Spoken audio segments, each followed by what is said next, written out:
The Wes Buck Show is back in your life today. We're going to be joined by Jimmy Taylor, DI Winter Series Pro Mod contender, fresh off a big win at Team Boddie's Grudge Bowl this past weekend at US 60. And while we're talking about it, we're going to hear from Chris Mattingly, the owner at US 60 Dragway. We got a whole lot in store for you guys. Let's do this deal. Listen, I've never had any problem expressing my opinions, but what we're doing here is bigger than that.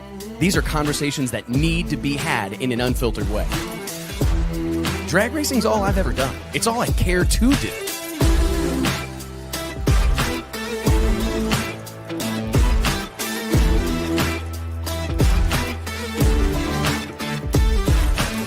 I respect the history, I appreciate how far we've come, but I want more for this sport, and I'll fight for it. It's uncut, it's unfiltered. This is the show of shows. The biggest names in drag racing. No holds barred.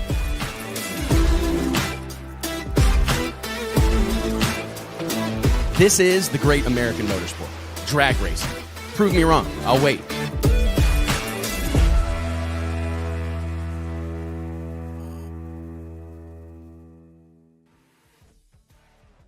Hey gang, Wes Buck here, Drag Illustrated Magazine, checking in. It is Wednesday, July 16th, 2025. Hope you're doing well out there. We've got a hell of a show for you guys today. We're going to be joined about 2:30 Central Standard Time by Jimmy Taylor. We're going to recap his big weekend in Kentucky. Then we're going to hear from track owner Chris Mattingly to talk about his vision for the future of US 60 Dragway and also get him to riff a little bit on what was a wild weekend in Kentucky. So we got a whole lot of stuff to cover today. Obviously, we are in the dog days of summer. It's hard to believe, but somehow, some way, the 4th of July has come and gone. It's 100 degrees out seemingly everywhere on the planet Earth, and drag racing is going on. We're wide open right now, man. I tell you, but the fall, it's coming in. It's looming large on the horizon. I can't wait to get back to record-setting season. But before we dive into all of this stuff, let me introduce my co-host here on the Wes Buck Show, the one, the only Mike Carpenter. What's going on, buddy? What's up, man? We are. I'm sorry you're not on vacation. Yeah, with dynamic duo this week. The dynamic duo this week. Just how God intended it. We miss you, JT. JT, the Drag Illustrated mascot, if you will, is on vacation with the family in Hawaii. Pretty impressive. I mean, hey, man, JT lives a really rough life. Works. He does. 7 days a week. It's a brutal existence. He deserves this vacation, probably more than anyone I know. He does. I do want to give a quick shout out, just real quick, to a longtime friend of ours here at Drag Illustrated. We've traveled around the country and in some instances around the globe with him. Jake Hairston, out of the Elite Motorsports Camp, is having a significant procedure today at MD Anderson Cancer Center in Houston, Texas. So our hearts, our prayers are with Jake, Jamie, the whole Elite Motorsports crew. They've had a hell of a year, man. They've had a really tough run with illnesses and health woes, and I hope we're looking at the end of it, and I hope we can get on the other side of this, and those guys will be back at the racetrack rocking and rolling. But I just want the whole camp to know that we're thinking about them. I think we're already seeing that, right? We got Mark Ingersoll back at the track, so yeah, it's like when it rains, it pours, man, and they've definitely been affected by that. It's so crazy, dude. Well, kind of revamping, not so much revamping, but just trying to get a little order to the chaos that is this show every Wednesday afternoon. We love to keep it crazy, to keep it loose, to keep it, free flowing. But we did try to put together some headlines from the weekend and just everything that's going on in the sport of drag racing right now. We did actually prep. We had to do some for the show. We don't have JT, and we actually put in some prep work. Go figure. We didn't have a choice, man. I got a bunch of them, and one of them that I actually overlooked is, how about the NHRA's return the Western Swing? We're a day and 17 hours, the ticker says, from the NHRA Northwest Nationals, the Muckleshoot Casino and Resort Northwest Nationals. I've never been to the drag strip in Seattle. Have you? I know your dad raced out there. Yeah, we raced there. My dad raced there a lot. I think he actually had the track record there for a while or something, at least for a pro mod style car. I haven't been there. Maybe as a kid. We actually, ironically, I used to go to more of these races out west. I think it was like an event. So he would fly me, my mom, my sister sometimes, and we, like when he was on his own Western Swing. I've been to Sonoma many times. A beautiful place, right? It might be one of the most beautiful most picturesque. I'm trying to go back. I'm trying to go back now that I'm of drinking age, and we could do a little wine tasting. Oh, that sounds nice, doesn't it? We need to go out there for the NHRA race and spend like 3-4 days beforehand or immediately following, beating up and down the wine country hills. I think that'd be a lot of fun. We might not make it to the track, but that's okay. Yeah, but yeah, enough. Man, it'll be good to see those guys back in action, kind of starting what we would call like a truncated Western swing. It's not like a full swing. It's like I don't know. What would you call it? I feel like it's not a full swing now that we've lost Denver. But at least we still got Seattle and Sonoma. For sure. I don't know that it'll ever feel quite the same as it did when there was, 3 races back to back to back. But hey, man, by all accounts, I mean, it looks like cars count is decent, a little light in a couple of classes, but that's always been the case when these series head out west, right? I mean, anytime you get, whether it's the NHRA going to New Hampshire or going to Pomona or going to any of these Northwestern races, it's not really that much of a surprise to see participation fluctuate a little bit, but I'm sure it'll be fine. And they'll have a hell of a show. Anytime they lack in quantity, they seem to more than make up for it in quality. So you're going to have a lot of good cars. The touring pros, if you will all be out there. I'm looking forward to it, man. We've got next headline. We've got a blow through here, man. Obviously this was well received. I'm pretty excited about it myself, man. Drag Illustrated, we announced the dates for the 2025-26 Drag Illustrated Winter Series as we return to the legendary Bradenton Motorsports Park, December, January, and February. I couldn't be more excited about this, man. Honestly, we've got so many things in store. Like the fact that I keep saying this, and I mean it, is that it truly feels like we're just getting started. I mean, we've been doing the race game for a hot minute now. The first World Series of Pro Mod way back in 2017, which literally feels like 100 years ago at this point. Now, though, I really feel like we're cooking with gas, right? And it's time. We provided proof of concept in 2024 and 25, and that was our goal. Like crawl, walk, run. We wanted to set the standard, identify, what we wanted to do, and then do it. And now we have the opportunity to start building upon what we created last winter. And I honestly couldn't be more excited, man. You fired up to go to Bradenton? Yeah, man. As if there was any doubt that we were coming back to Bradenton to run this thing back. I saw a lot of people, excited to see that announcement. I think everyone probably assumed that it was going to go down again, just the way we had it this past year. But the official news being out there, I think, put a sigh of relief on a lot of people's minds, and started booking hotels and booking flights, booking travel, and getting your program ready. So now it's on us to get the rest of the stuff together, and we'll see if we can repeat I don't know what to call it.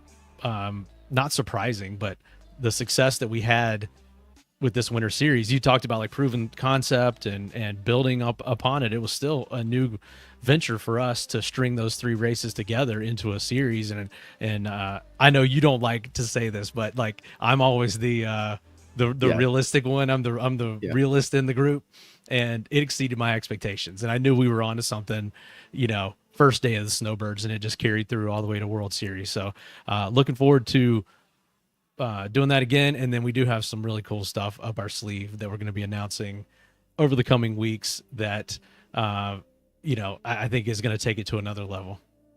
I really do too. I think the announcement, if the good Lord's willing and the creeks don't rise, will come late this week, early next. That I think is, for me, I want to continue to redefine things. I want to continue to set the standard, raise the bar across the board, and do whatever we can to, grow the amount of eyeballs that are looking at our sport and get more people involved and get more fans involved. I mean, the coolest thing that I've experienced the last few weeks is the absolute, dozens of fans that have reached out from all over the country. South Africa, I had a guy hitting me up. Of course, Hawaii. I had a couple of guys from Alaska reaching out for dates and wanting to confirm this and getting hotel suggestions all throughout Europe.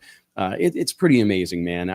Sometimes I think that we don't spend enough time like waxing poetic about how crazy it is to have people flying from around the world to come be a part of this. But I think it all boils down to, I want to create events that people talk about.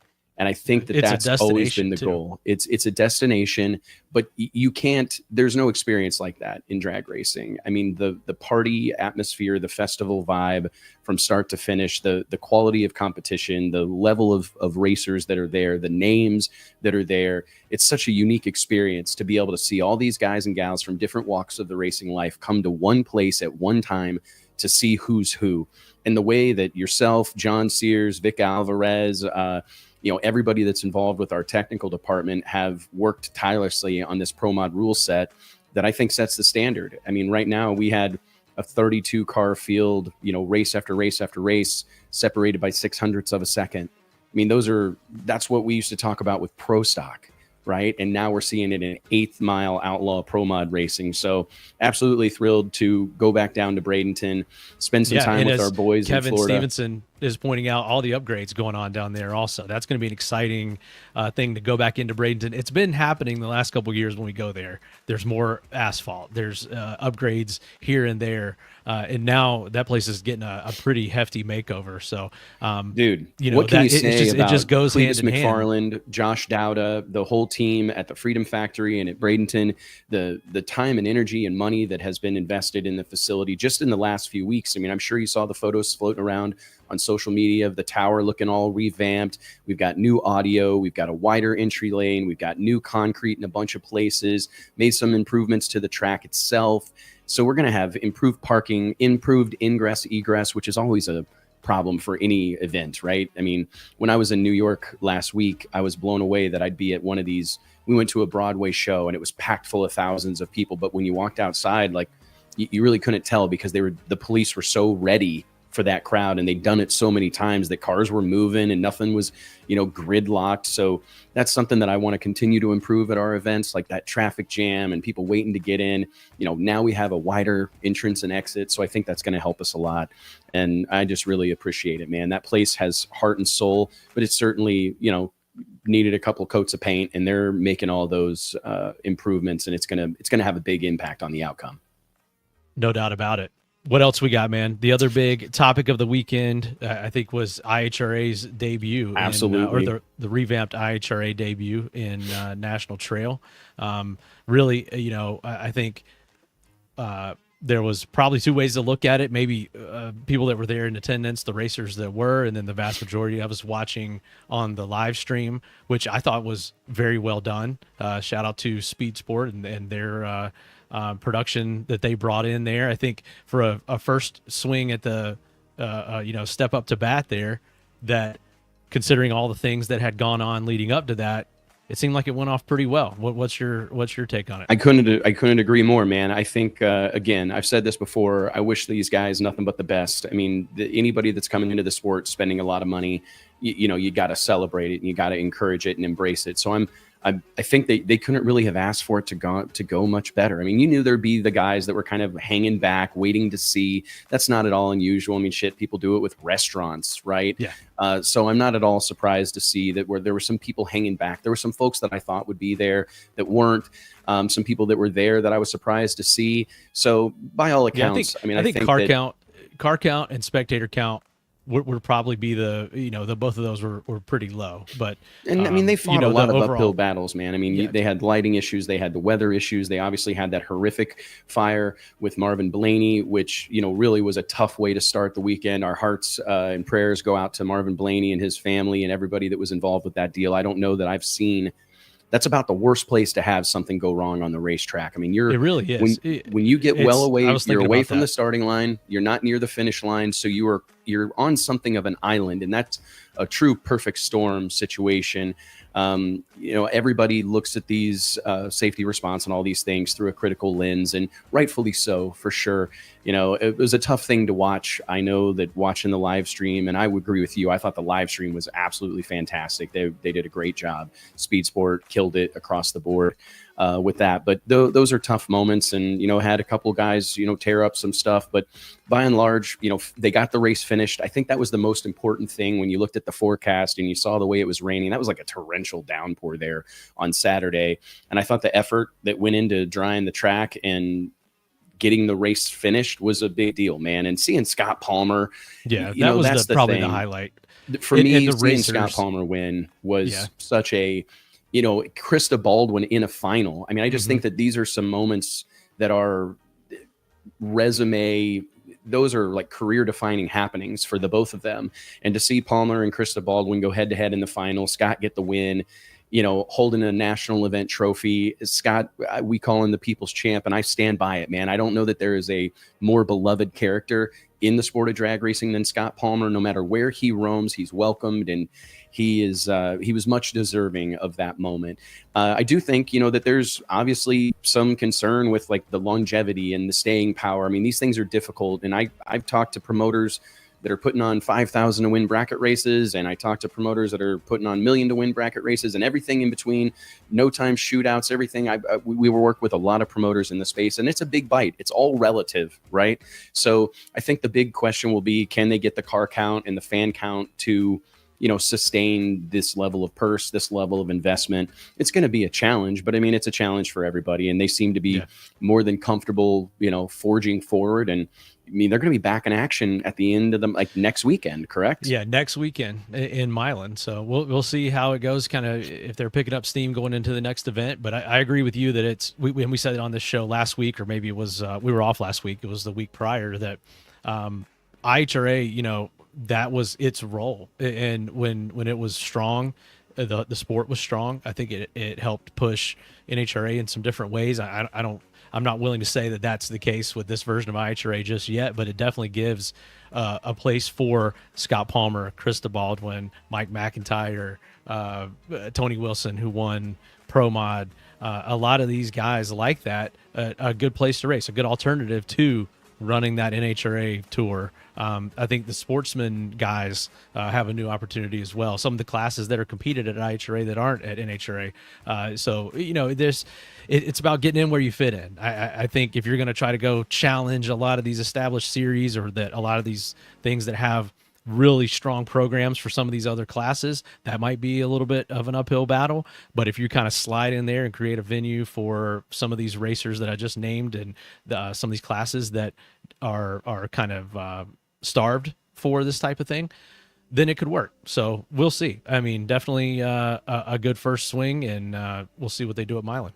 Yeah, I think there's a whole lot of people that are just taking the wait and see approach. And I think that's fair, to be honest. I think that with all the various iterations we've seen of the IHRA over the years, and, the start to the season with multiple leadership changes and all this, it's going to take a little while to kind of stabilize things, I think. And, it'll be interesting to see. I do say that I have concerns about dividing up what is already a fractured group of racers.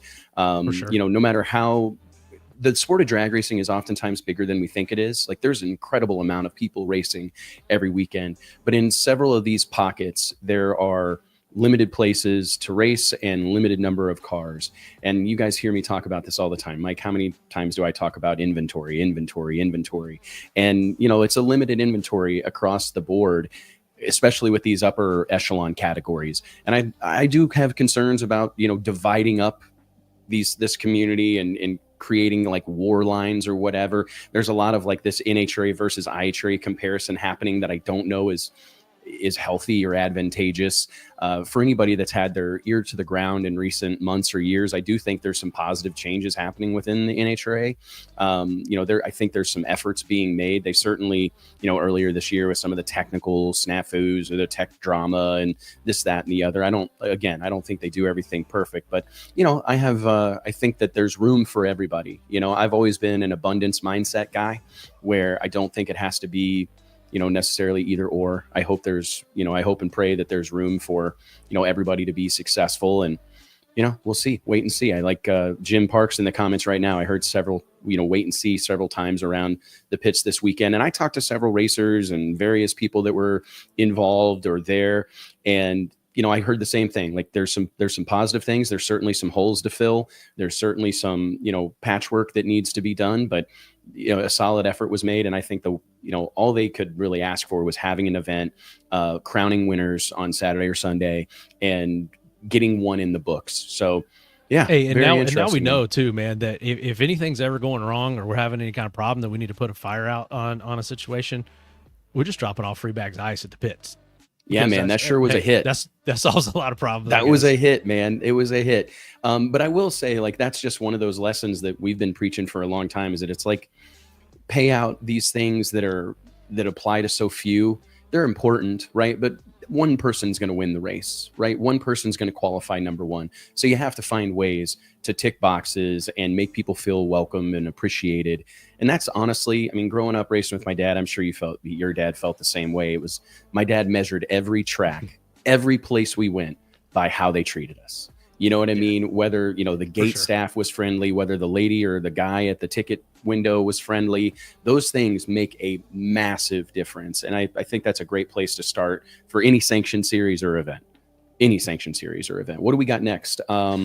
About it's kind of along the IHRA path here. Former IHRA owner Larry Jeffers has actually announced Larry Jeffers Race Cars is going to be the presenting sponsor for the PDRA Thunder Valley Throwdown coming up here.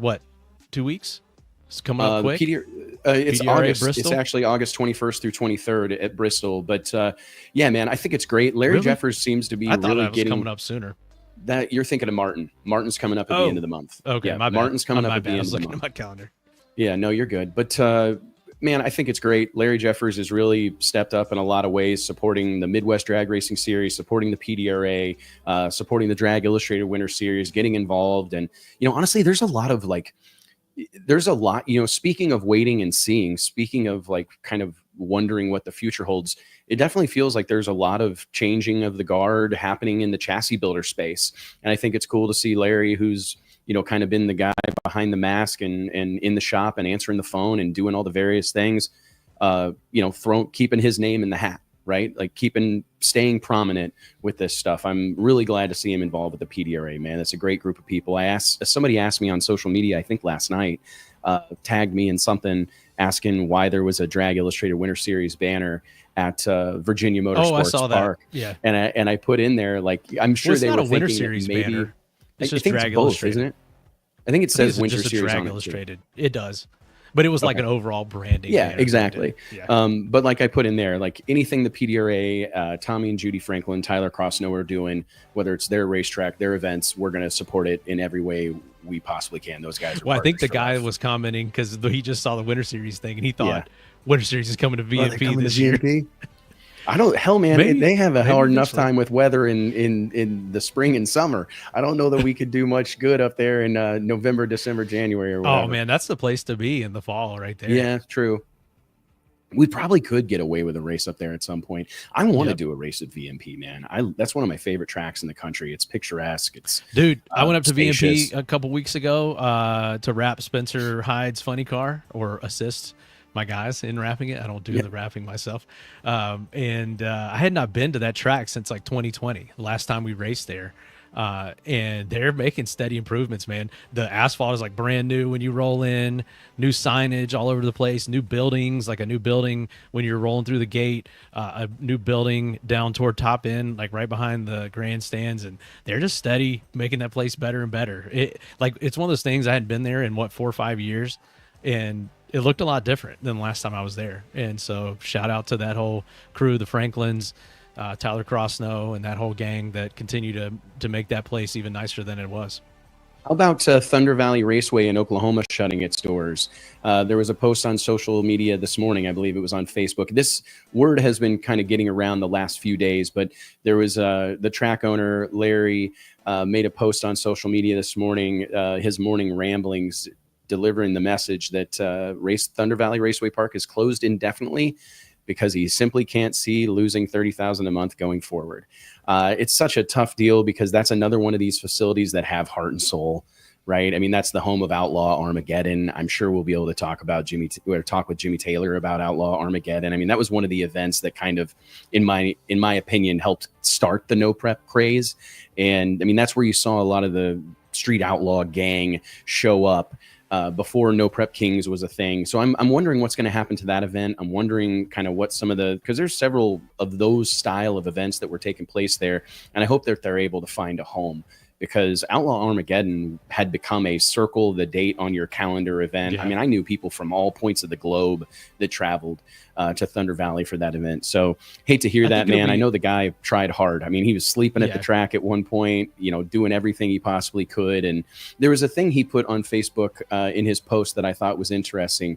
He said, my advice to future owners: don't chase bracket payout dreams until spectator numbers match up. Focus on no prep and parking lot events to build momentum first. And I think there's some real, you know, harsh reality in that. I mean, I think we've seen our entire sport, Mike, we talk about this offline quite frequently, that our sport has moved into this back gate business model where it's all about how many racers can you get through the gate, how many tech cards can you sell. And it seems that there's a little bit of a just expect the fans to show up. And you've got to put the same level of effort and energy into getting butts in the seats as you do cars in the pits. And more, you know, while I mean, there are dude, it's harder. tough. That's even harder than getting the cars in the pits. I mean, we just talked about the IHRA situation and the significant amount of budget that they probably allocated to marketing at that event. It doesn't just happen overnight. And I agree with you that there's also another part of that post that I think is saying, don't chase those big purses and payouts. I mean, I think the pressure is on every track now to have, you know, $100,000 to win race, or these huge payout bracket races, all this stuff. And if the economics don't work out, you're taking a huge risk. And so just trying to dive into some of that stuff without having maybe an established pattern of it or really building it over a number of years. I mean, am I wrong? I feel like that's a little bit of what he's saying there also. Man, that could get you into trouble in a hurry. I'm a dreamer through and through. So I know how easy it is to get caught up in that type of stuff, but I've also been somebody who's been rooted in being here, right? I want to be here for the long haul. And I think sustainability long-term is mission critical. And I think that there's plenty of promoters out there that are going to have to resist the urge to grow too fast or to take it to a level that they're not going to be able to sustain. And that's why I've always been a big advocate of the, you know, again, crawl, walk, run, you know, introduce something. You obviously want to shake things up. You want to differentiate. You want to do it your way, whatever, but you've got to be able to kind of, you know, stair step it over the course of time. I mean, it's honestly, I'm not trying to always use our own events as an example, but I think it's, you know, as people who have done it, you know, we started out with one event a year.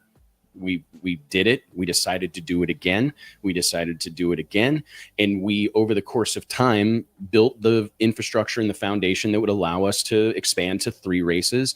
And, you know, it was all based on like product market fit, right? Like we knew there was a fit because we weren't going to be competing with other sanctions and series or other great events. There wasn't a lot going on in the off season. So there was a real opportunity there. You know, for me, like I'm looking at it like, do I want to do more races? Of course I do. You guys know me well enough to know that I'd do this every weekend if we could. But I also don't ever want to do anything that's going to negatively impact the sport of drag racing. Right. And I know that right now there's more than enough options. So for us, like, I feel like we've kind of solved the problem that we set out to solve. And now it's just improving it, perpetually reinventing it, and trying to continue to elevate things, man. I mean, like I said, focusing on our niche, focusing on exactly what we know, like you said, is our market and what we do well and what we know better than anyone. And that's pro mod. So that's what we're going to continue to focus on. And yeah, spreading yourself too thin, too many classes, trying to, you know, follow the latest trend or whatever, and have another big money race just because another track had one or whatever can get you in trouble in a hurry. But this will be something. Let's bring this back up once we get Chris Mattingly on here today. Maybe get his opinion on that as someone that owns a racetrack and is trying to build his program. Absolutely. And I tell you what, let's take a quick second here and remind everybody that each and every episode of the Wes Buck Show is made possible by way of our friends at Stroud Safety. Stroud Safety is known for their top quality racing safety equipment, from drag chutes and seatbelts to fire suits and blankets, all 100% made in America. Log on to StroudSafety.com today and make sure you tell them we sent you. We've got our first guest of the day right on time. I guess we're about 4 minutes behind schedule. Not shocking, Michael. But let's go ahead and give it up. That's pretty good for us. It's pretty good for us. I'm pretty impressed with it. I think we started good. 4 or 5 minutes late, so now we're making time. I mean, I feel good about this, brother. Let's give it up for the one and only, fresh off a huge win at Team Boddie's Grudge Bowl this past weekend at US 60 Dragway, Jimmy Taylor. Hey, everyone. How's everybody doing? Swinging and ducking, boss. Good, man. Swinging and ducking. How the hell are you, man? It sure was good to see you and your beautiful bride in the winner's circle holding that big check. Congratulations above all else. But, take us through the weekend, man. What was the road to the final like? Thank you.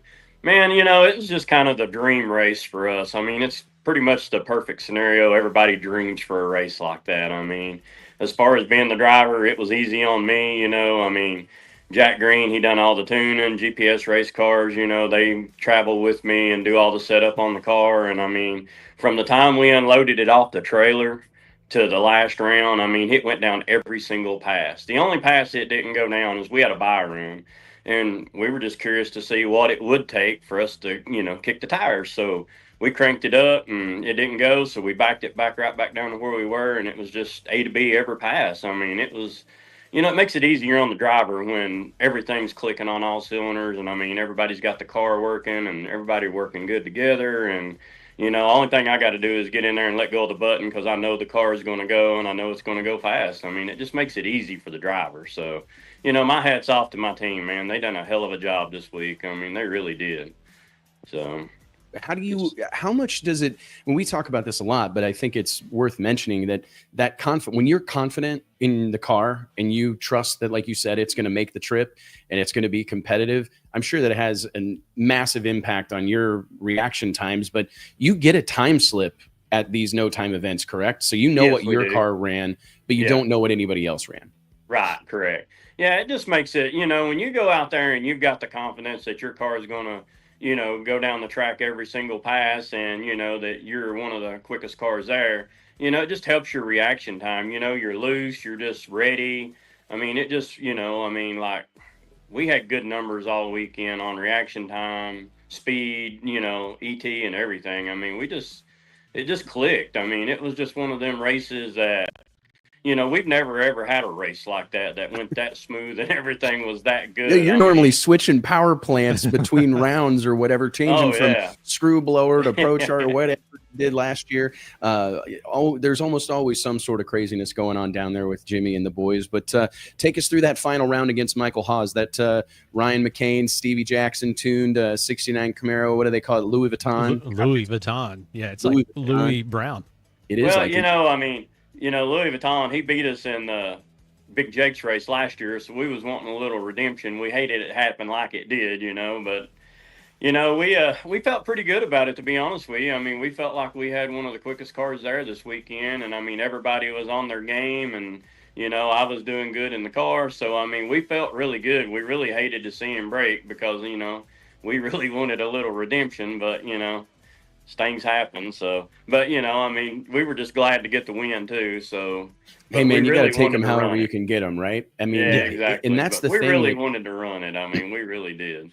I'm sure you'll get the chance come September to run it back at Big Jake's event down here in Dallas at Extreme Raceway Park. I'm looking forward to that. What do you make of this no time scene? I mean, for all the radial stuff kind of being in, I won't say disarray, but it seems to have lost some of the momentum it had earlier in its lifespan, but the no time radial scene is hot like fire. I mean, when I went down to Extreme Raceway Park a few months ago, I was blown away by the level of cars. I mean, this is not your dad's grudge racing. This is not your dad's no time racing. These are latest, greatest, best money can buy operations. Like I just mentioned, I mean, you've got your team. I mean, you got the Stevie Jacksons of the world, Ryan and DJ McCain. I mean, there's some real big names hanging out in the pits at these events.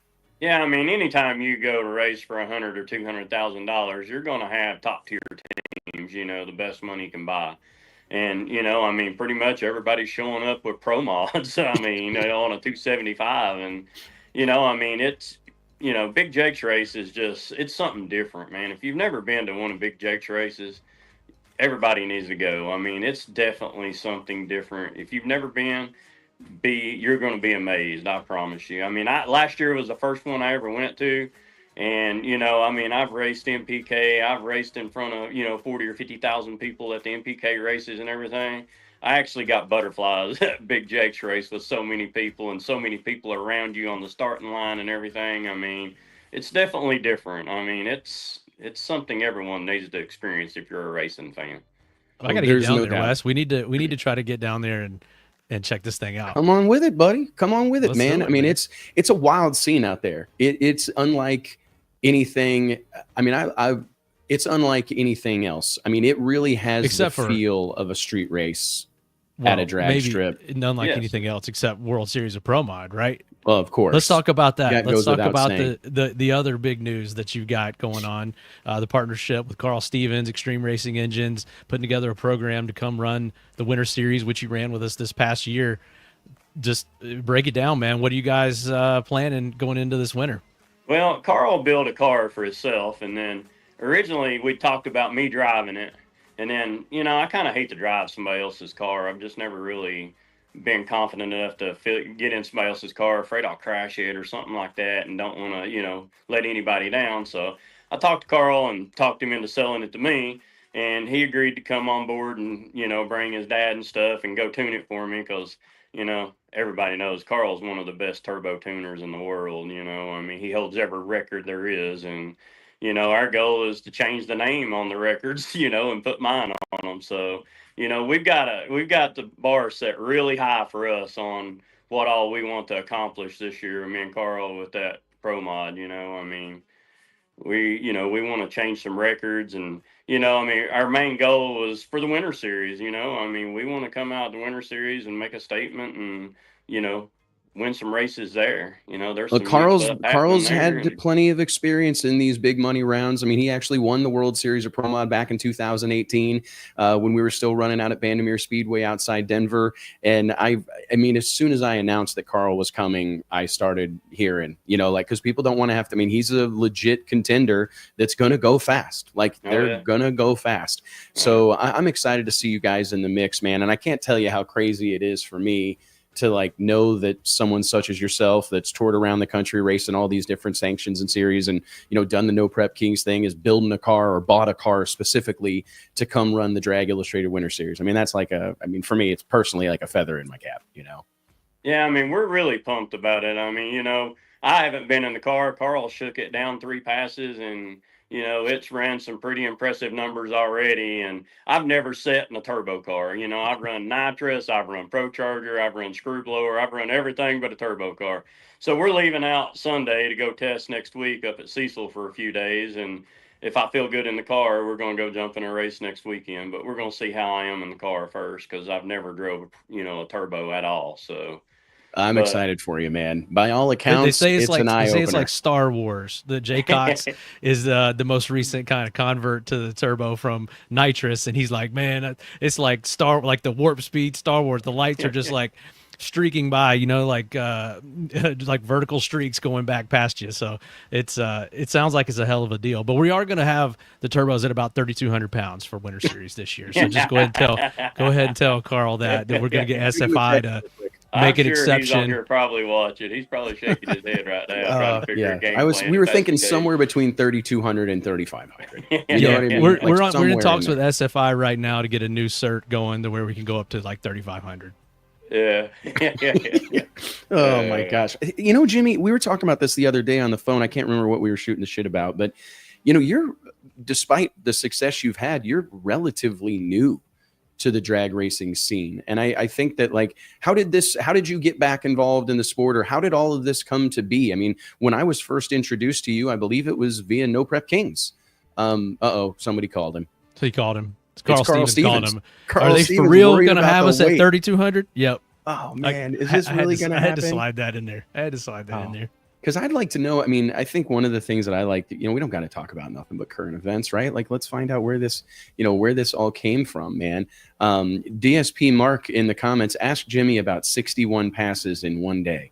I've got to hear this story. So if this is a story that he's willing to tell, and we're able via the technology to get him back in here, we've got to hear 61 passes in one day. I told Jimmy, I think honestly he'll do fine behind the wheel of that turbo car, because I talked to a lot of these drivers. Mike Bowman told me that he likes it better whenever he stages, because he's already wide open. You know what I mean? He's already got it matted. There's a single movement that has to happen, and it's his finger off the button.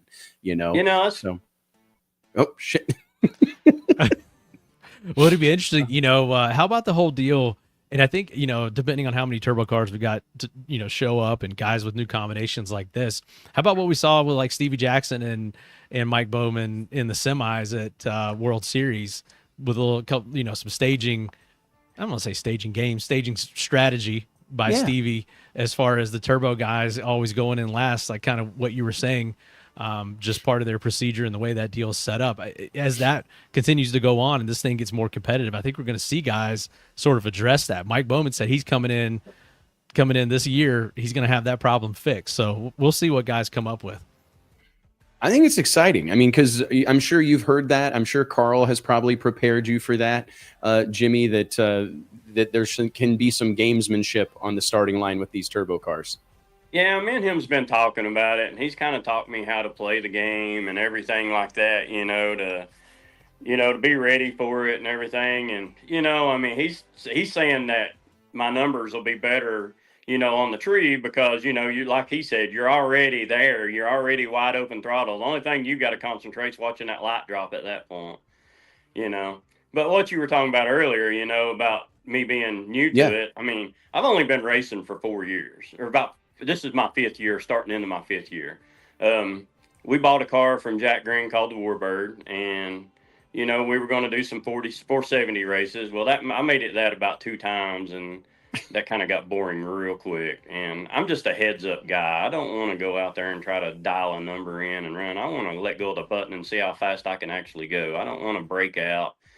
So, we just started from there, and then we built a car, and Jerry Bird talked me into getting into the MPK. So we got into the MPK, and then we done that for a couple of years. And then, I met up with Carl during that when we went to running Pro Charger in the MPK, and then he talked me into going to Screw Blower, and, we run Screw Blower. So now here we are getting ready to run turbo. So I'm really excited about it. No, I'm excited for you, man.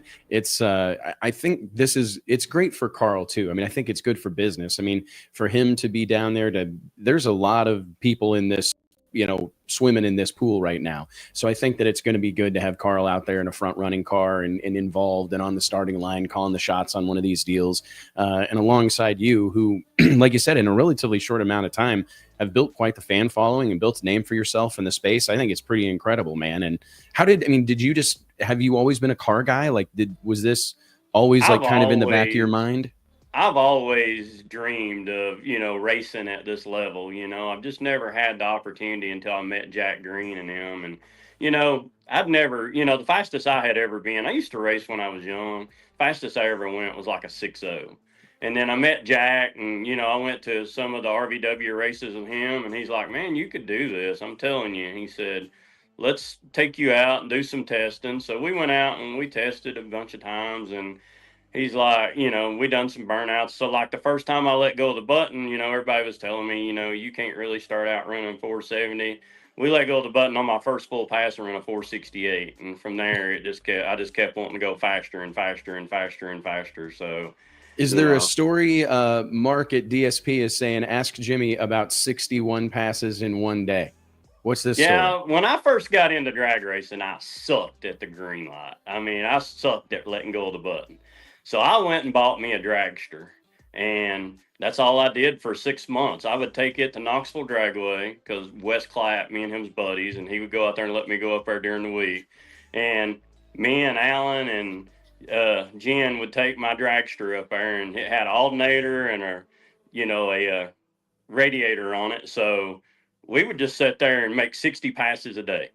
Just letting go of the button, pull it through. I wouldn't even shut the car off sometimes. Alan would be putting fuel in it and it idling, and us taking it right back up there. And that's all I'd do is just watch that light and let it go. Let go of the button. Watch the light, let go of the button. Just hot lap it. And we could make 5 passes. We'd have to pull in, put fuel in it. 5 passes, pull in, put fuel in it. So I did that for a whole probably 6 months until we got to where I was constantly 001, 002, 003 on the light. So, and that was a huge help to me in the MPK racing on the green light, as I was ready. I'd done it so much getting ready that, it helped me out greatly in the MPK. I think that's something that is like by and large slept on. Attempts are so important. Repetitions. It's like an NBA player shooting 100 free throws after practice. Like it's how you get better. And we talk a lot about guys that, are professional racers and aren't at a job during the week and then just only get to race on the weekend. They're testing, they're making laps. You're starting to see that rise to the top now. And that's that's a hell of a way to get past that initial learning curve right there. 60 passes a day for 6 months. And that's a lot of discipline also. Cause after that first little bit, you're like, all right, I'm good. I want to move up. I want to go back to the track and compete. But it sounds like you stayed after it until you really, really, felt like you'd accomplished it. I just done it so much that, it was just muscle memory, pretty much to watch that light, and if you do it enough, you get to where you see stuff on the light that you don't see when you first start. You can literally see the light better the more you do it.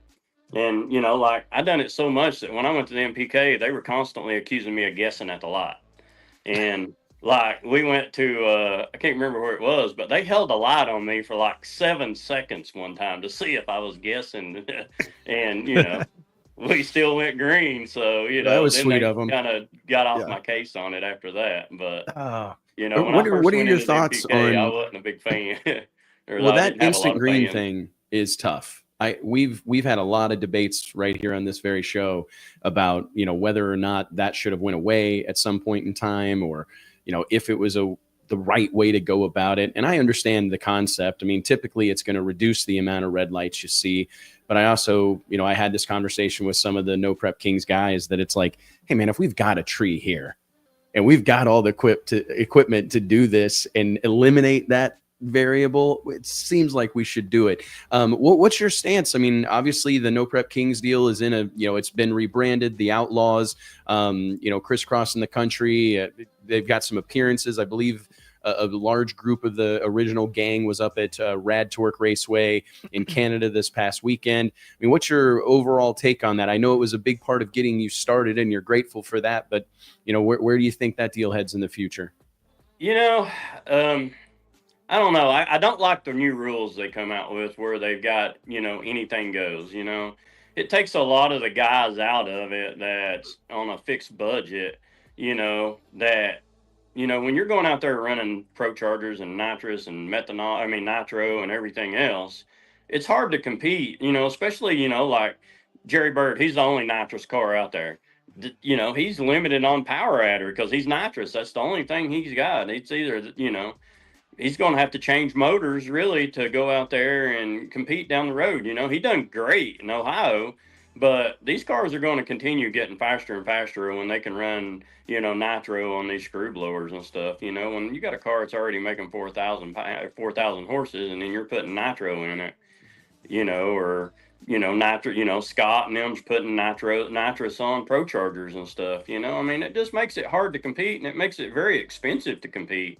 Doc and all of them, they're going to go out there and sling rods through motors and, it's hard for people to afford to do that. I don't want to go out there and spend $100,000 for a motor to kick rods out of it neither. And I guess that's the biggest reason that I didn't run it this year was because of that, I just didn't really care for the rule change on it. I liked the rules the way they were before, single power adder, you could run you had to run 34.5 tires, and I like the rules the way they were. I don't like going out there and, running just no rules at all, no weight rules. We could get our car really light and we could really compete in it.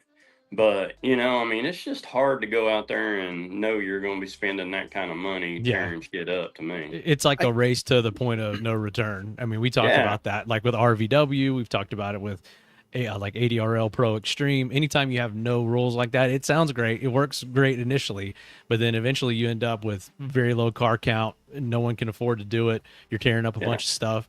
And like you said, it really kind of goes against, what the class was originally designed to be. So you can't let the inmates run the asylum, as we like to say. Right. And, when they lost the TV deal, it hurt us on getting sponsors too, so now a lot of us don't have the big backing to get the, the big sponsors to, help afford that kind of stuff, Be there, no doubt, man. We hear it all the time, like, oh man, you guys should make the winter series, no rules, run what you brung. And it's like, there's a Mark Twain quote that I've been saying a lot lately, but history doesn't repeat itself, but it often rhymes. You know, and we have seen dozens of times throughout the course of drag racing history that no rules racing does not last. It does not work. It's a race to the bottom. It's just like in your business competing on price. If you're going to compete on price, I mean, there's somebody who can buy more than you, you know, and that's just not the way to do it. Yeah. And it's tough. It's a really tough thing. You don't want it to be whoever's got the most money wins. You want it to be fair, you know. In the Winter Series, I'll be honest with you, I wouldn't change a daggum thing. I mean, I think it's as good. The only thing I would change on the Winter Series that I'd probably take 50 pounds off the turbo cars, but that'd be about it. Yeah. I knew that was coming. I knew that was coming. Yeah. Carl just took something off your invoice. Good job, Jimmy. Good job, Jimmy. Oh my gosh. No, dude, we're genuinely excited about it. You're a part of our inner circle here, so you know some of the stuff that not everybody else knows, but we've got some really, really exciting things coming down the pipeline in the next few days, and I think we're about to huge stuff. I'm excited when it comes out. I think we're gonna turn some heads with this deal. And you know, honestly, we're kind of staring down the barrel of we're already starting the invitation process. We're already starting to reach out to racers. I've got guys reaching out to us. I've got guys I've never heard of reaching out to me saying they're building a car or they bought a car. When I was in Michigan at the shakedown at M-Town, I was only there briefly, but while I was there, I talked to several RVW guys that were saying, hey, I'm building a big tire car, or I'm getting a setup ready so I can put big tires on this thing. So I'm fired up, man. I think we're about to burn Florida. I mean, coast to coast, we're going to burn it to the ground.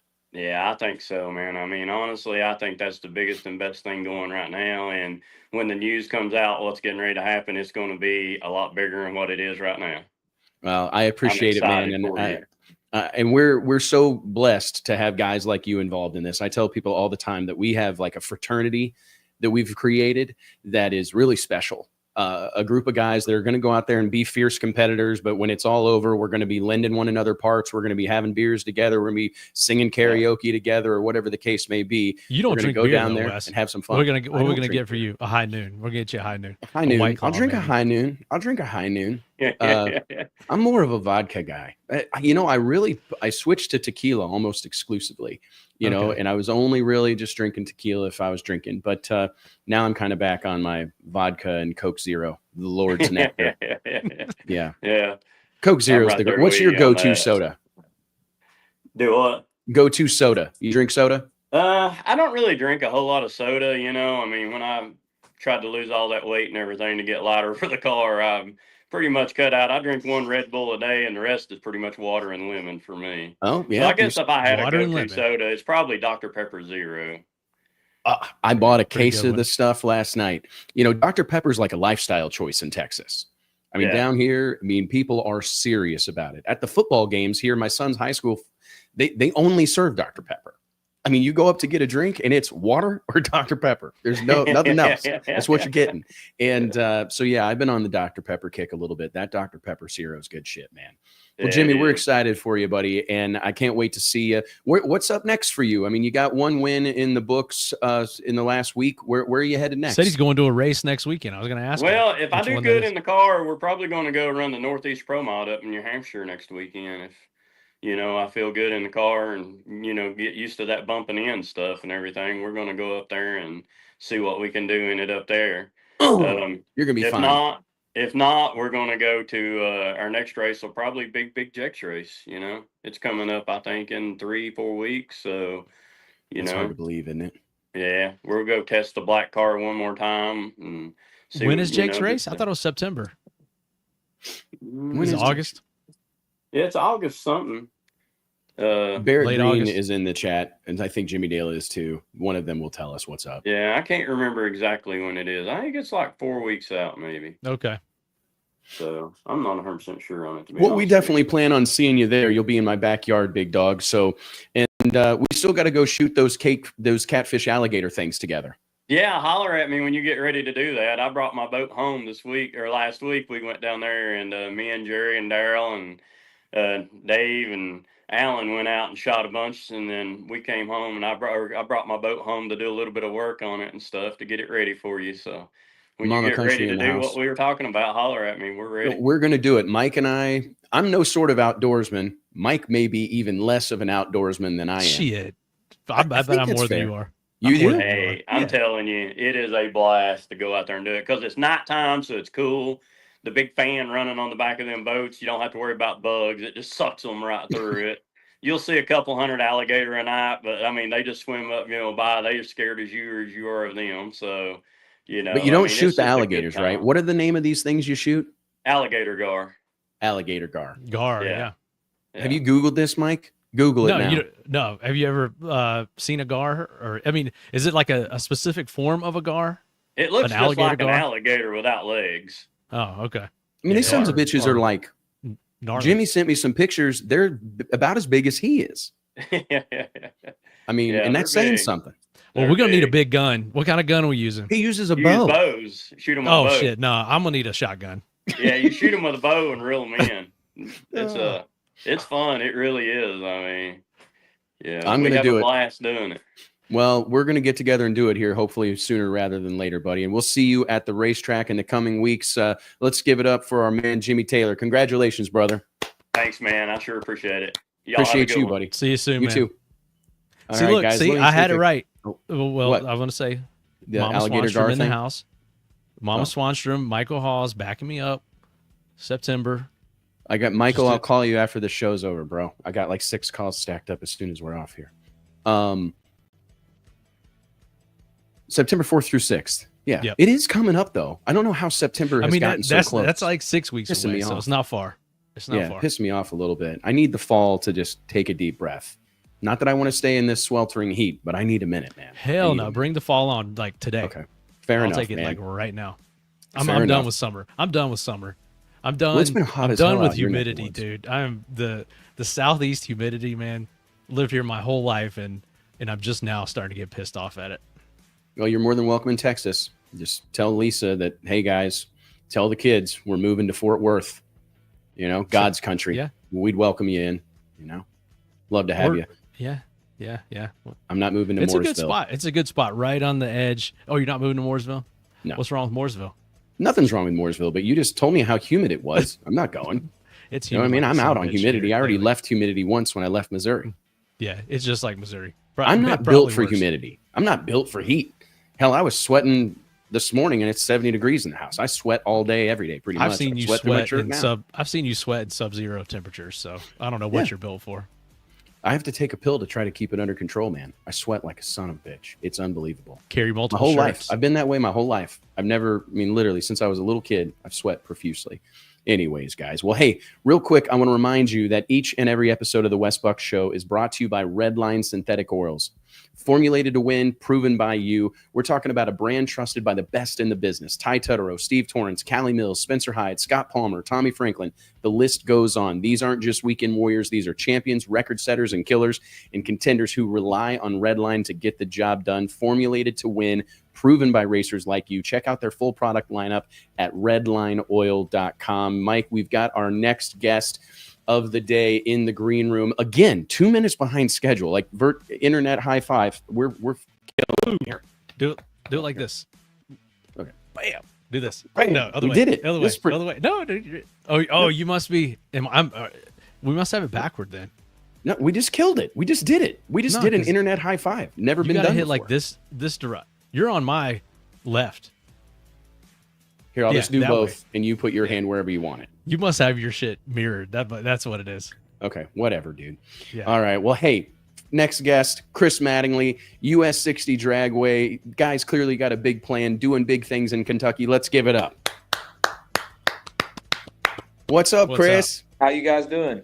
Swinging and ducking, man. Just like I told Jimmy, all day, every day. You know what I mean? You got to stay floating, floating That's a little right. bit, That's looking right. for him. How the hell are you? You worn out? Have you recovered? I've recovered. I'm good. It was a good event. I mean, I would say to so, say big the dog. least, for sure. Yeah, I would say so. I mean, tell us about how this thing came together. We had Boddie on the show a couple of weeks ago talking about, we've seen Boddie in the promotional capacity before, nothing necessarily new to him, but kind of jumping back into the ring, partnering with you and the team at US 60, your wife, Shelby, everybody involved. Kind of take us through how this thing came together and give us a little breakdown on what your takeaway was. He had reached out to me probably a year or so ago and said, hey, let's do a race. And we was new to the track. You know, we bought the track 3 years ago, redone it after owning it for a year. So the track's was really green. So it's been a job getting it ready, but I think we done it. You know, it was hard to figure out what we was going to do. Do you do no prep? Do you do a radial race? You know, so we decided on the radial stuff and just went with it. And it come together nice. It really did, man. I mean, I was really impressed with the fan turnout you had, the participation you had from a racer standpoint. I think you got to be really happy with that. I mean, what's kind of your vision for US 60 Dragway? I mean, is this kind of one of the models is to have a handful of kind of, you know, well-known events? Is that kind of what you're looking at, is to have a handful of dates on the calendar that are going to be your big productions and find other things like this?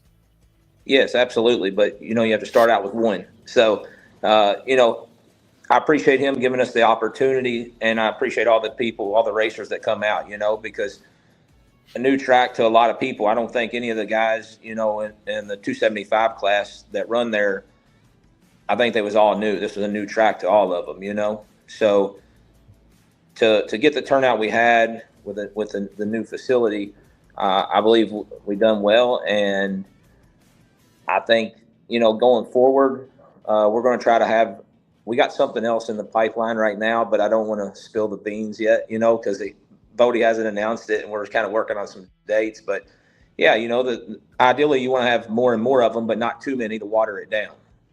Yeah, that's the trick, man. I mean, we faced that too with our events, and you've, you know, talking about having people out there for the first time and getting, you know, the first exposure to your facility. You had an opportunity and turned a negative into a positive with the bump at the top end and fixing it overnight. And we saw the post on social media. We got this video here of this going on mid-event. And while that may, you know, initially seem like a terrible thing to have happen, the way you guys tackled this and got this fixed, you probably made some customers and some fans and some racers for life at your facility. Tell us about how this unfolded and you know, how you guys tackled this situation. This is some legend shit, Chris. So you know, it was crazy. Obviously, we didn't know it was there. You know, people are on the internet, oh, they should have had it fixed before the race, all this. Listen, if we knew it was there, it would have been fixed. A week prior to this, there was cars, you know, testing there. They're all running well over 200 mile an hour. We had no issue. Jimmy goes down. I see him make the pass. I see the car spark. I'm thinking, you know, something, you know, maybe something drug, whatever. You know, I didn't think a whole lot of it. And then one of the guys come over to me and they say, hey, Jimmy's car took flight down there in the shutdown. And I'm like, what? Do you have a video? So they show me, and I'm like, damn, we got to do something about this. So Kurt Johnson was there, just kind of helping us with track prep, because we knew the events. It was a good size event, and we usually do our own track prep, but a lot of the guys didn't know me, and I didn't want them to second guess the track prep. So brought Kurt on board. Thank goodness he was there. And I'm like, you know, Kurt, what are we going to do with this? So we go down there. This is like 11:30 at night, and look at it, and it wasn't a bump. What had happened is, the asphalt, I guess, where it had been so hot, and we got a ton of rain this year, the asphalt had kind of settled right past where the concrete meets the asphalt, and it created like 1.25 inch dip is what it was when we checked it. So basically the car was dropping down in it and it was shooting them, you know, up. But, you know, we run all kinds of things through our head. You know, do you fill it with some kind of filler? You know, what do you do right here? You're in the middle of this event. It's your first one. You think the track was on kill, but you can't send guys down the track and do that, you know? And so Kurt's like, you know, let me go. I'll go get a grinder and we'll try to grind it out and make the belly, you know, like longer, so it won't upset the cars so bad. So, okay, that's a good idea. We get to looking at it, and I'm like, well, this is going to create another issue somewhere else. So, you know, it's crazy. Kurt leaves at 11:30 at night. It's back there the next morning with all the stuff. Then we start grinding on the concrete, and I'm like, if you feel the hole, I'm thinking, if you feel the dip, what happens when someone hits it and say the patch you put in slides out of it? Then we got a real bad mess. So I'm just like, what if I could get an asphalt company here to fix it now? Kurt's like, well, that'd be incredible if you could pull that off. And fortunately, I know some guys and reached out to them. And I mean, they were on a job and left the job with all their stuff, like right in the middle of the job. He's like, we got a load of asphalt on the truck. We can just leave this job if you really need us. I said, I really need you. So, and then, it's nerve wracking because you got all these people standing here watching. I mean, we had 150 people down there watching us do this. So you can't mess up. And we milled it out. We milled up like a 20 by 40 square out and repaved it and went back racing. But, the joke was who's going down first at that point. You know what I mean? Well, I mean, that's first off, Kurt Johnson's a madman. I mean, he really is. Like some of the stuff that we've seen him do, and some of the he's a working son of a gun. Too. I mean, he's literally, it seems like he and his team work 24 hours a day. So for you to say that he left at 11:30 at night, came back the next morning, and you guys are going to fix this, and that he's involved doesn't surprise me at all. But I mean, that's, like I said, taking a negative and turning it into a positive, and it sounds like it worked out. I mean, there were no more issues with it after that, and you're probably, you solved the issue permanently, right? That you're not going to have to do anything else to fix it the rest of the way, or are you just rolling with what you got now? I'm not going to leave it like that. It'll work for a while. I mean, it's fine. Yeah. You can go down it, but it looks terrible, with a big old patch in it. So right. I actually have someone coming out tomorrow, and an engineer and another concrete company, and we're going to look at extending it about another 70 or 80 foot from the concrete that's there, and making it more concrete and going to the asphalt to hopefully not have an issue ever again. I think this would last for some time, but look, asphalt ain't going to last forever. No. So, and like you said, with the heat and the rain that Yeah. we've had, I mean, it's stuff like that's gonna happen. It's testing a lot of infrastructure around this area in the Southeast. It's just been really brutal. I mean, even out there to where you are, but like that's just the trials and tribulations of owning a racetrack. I mean, this is probably not the first thing, probably not the last for sure that you guys have faced since you bought this place. So what's that been like, as far as running a family-owned facility, running this track, and sort of, having these things pop up? We talked about Thunder Valley Raceway closing its doors this week and some of the issues that they've had. And of course, anytime you hear of a track closing down, you start to get this doom and gloom and, oh my gosh, support your racetrack and what's going on with my local track. I hope they're okay. So what was your takeaway from that news, and what's it been like, and how do you relate that to what you're doing at US 60? I mean, look, this can get overwhelming easy. It's like a never ending battle. I mean, you're always, there's always going to be some obstacle, it seems like. And sometimes it seems like the more you work on it, the more you do to improve it, there's always something fighting you back. Like, I'm going to fix this, well, then something else goes down. And especially when you have an old facility, US 60 was opened in 1964. Okay, so when I got it, it's like it hadn't had much done to it at all since 1964. Okay, the only thing left originally is the little tower. I mean, everything on it's new, and it just, some nights you work there. I mean, you constantly work, and it wears you down, but you can't give up. You just have to keep plucking at it, and it'll come together.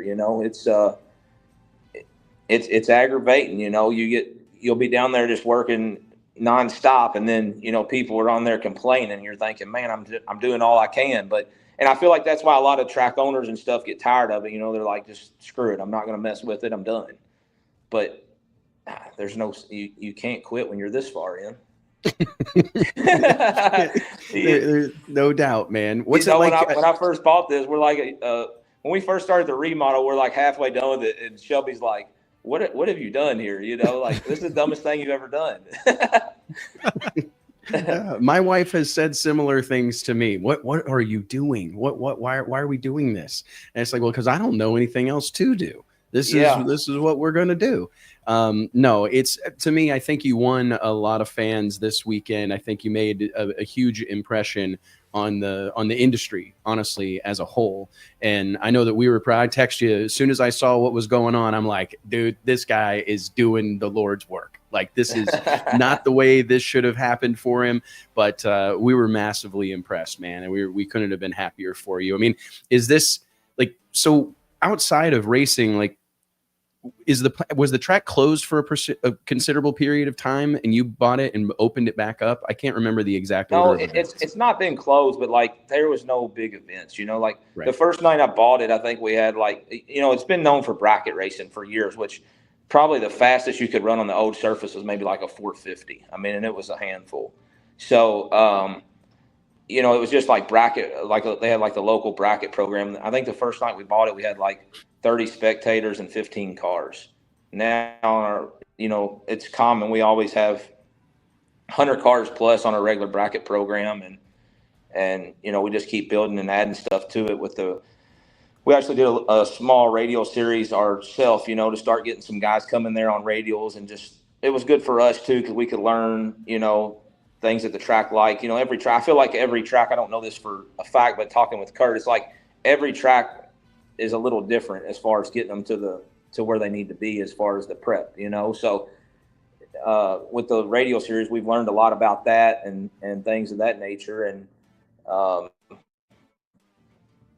just keep adding to it. We're going to go ahead. I think that they are. I think, like Kurt's right, like all of these racetracks, I think there's so much. I got a hell of an education from Kurt one day when he was just talking about, the water, the moisture in the concrete, the mix, where the concrete came from, all these different things that factor into it.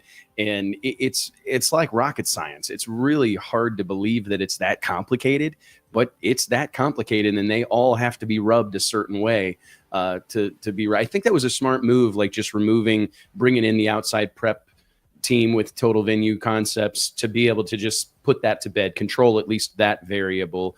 I'm sure the racers were appreciative of it, but is the plan, because we've kind of seen the track prep deal change. There was a time when every track did their own prep, and then there was a time when series had their own track prep guys, and now it seems we're kind of headed back into trusting the tracks with it. Is that where you want to end up, where you guys feel confident that you can do whatever needs to be done?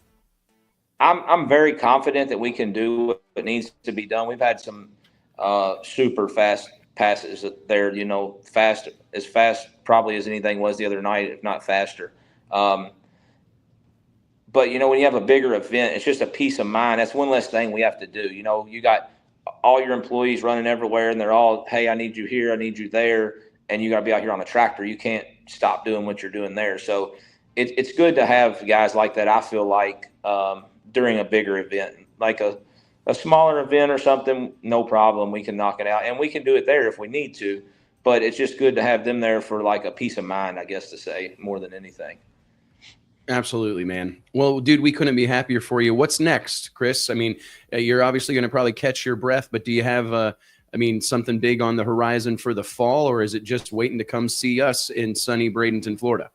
We got something in the horizon for the fall, but like I said, we haven't released it yet. I had the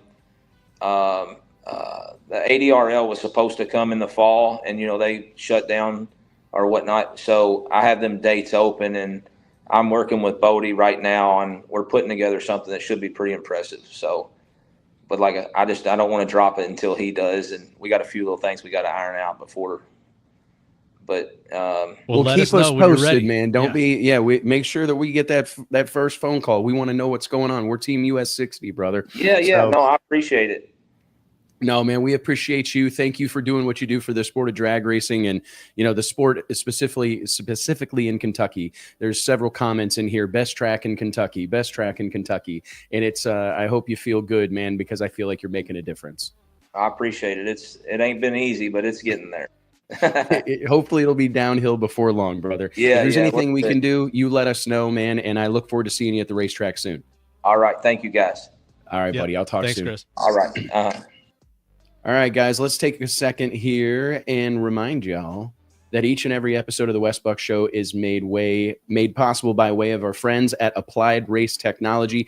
Based out of Clearwater, Florida, ART has spent more than 2 decades earning a reputation as one of drag racing's top names for quality parts and award-winning service. ART is also committed to giving back. They sponsor some of the biggest races in the country and even work with world champion racers like Erica Enders and a host of others. So if you're on the hunt for top-tier components and expert guidance for your race program, you've got to check out Applied Race Technology. show them some love for supporting the sport of drag racing and the Wes Buck Show. We surely appreciate it. Can't do it without them. Guys, we're down to the last part. We were going to a little bit of a new segment, right? We were going to do a little bit of Q&A. So we're happy to answer any questions you guys want to throw in to the chat here, but we're down to the Ask Wes and Ask Mike series portion of the show. Mike, what do we got here?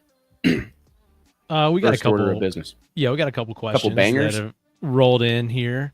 Well, we've kind of already touched on several of these. A couple of them asking, what's the big surprise coming in? What are we going to do to blow up the Winter Series even further? Which we can't really talk about that too much, but what are your thoughts on that?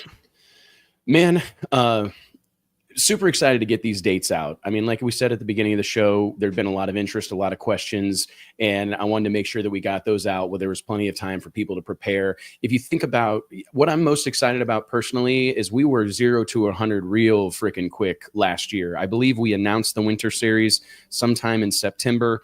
90 days, man.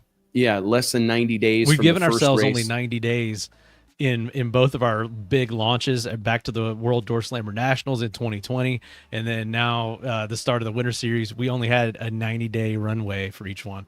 And I think having had a full year to make days? this happen, has been a game changer, right? Just more time to execute at a higher level. I'm excited about our production partners. I mean, I think we've really set the standard for look and feel at these events from a branding perspective, whether it's the hospitality stuff, all of our signage.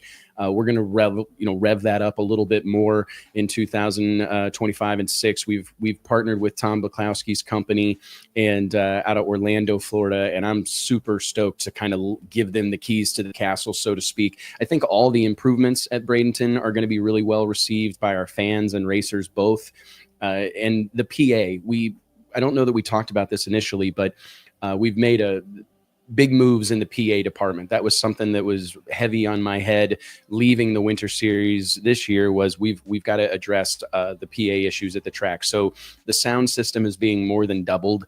So I don't think there will be a corner of the facility that won't be able to hear what's going on. We're going to be able to run music through our PA more effectively. So I think it'll be a lot of stuff towards just elevating that fan experience. I mean, that's what I'm really here to do, is make it a party, make sure people are having fun, whether they're there as a racer, a crew member, or a fan, or a sponsor. I want to make sure people are making memories. That's when I look back on, whether it was the World Series back in Denver, the last couple of years in Bradenton, even our couple year run there in Orlando with the World Door Slammer Nationals.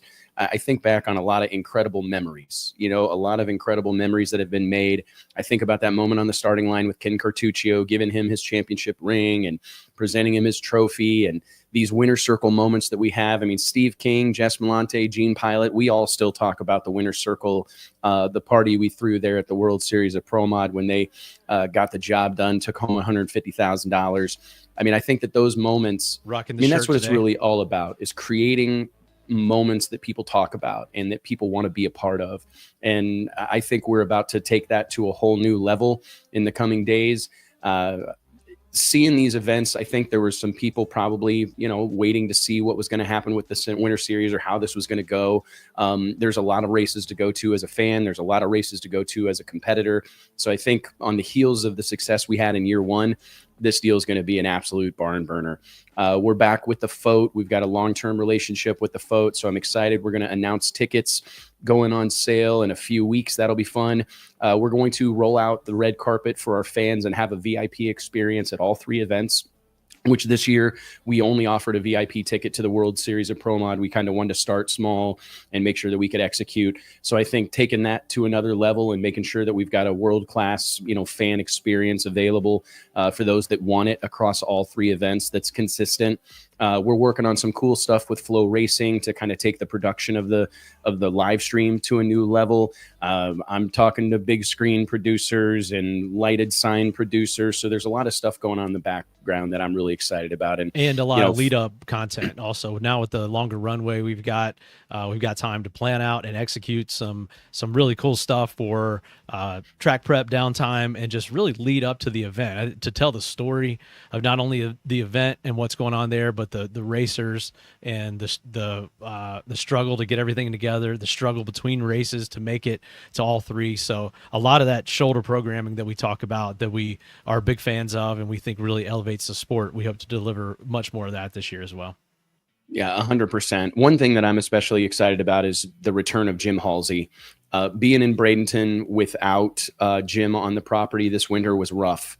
I hold Jim in high regard. I think he's an incredible drag racer, perhaps one of the best to ever do it when it comes to pro modified.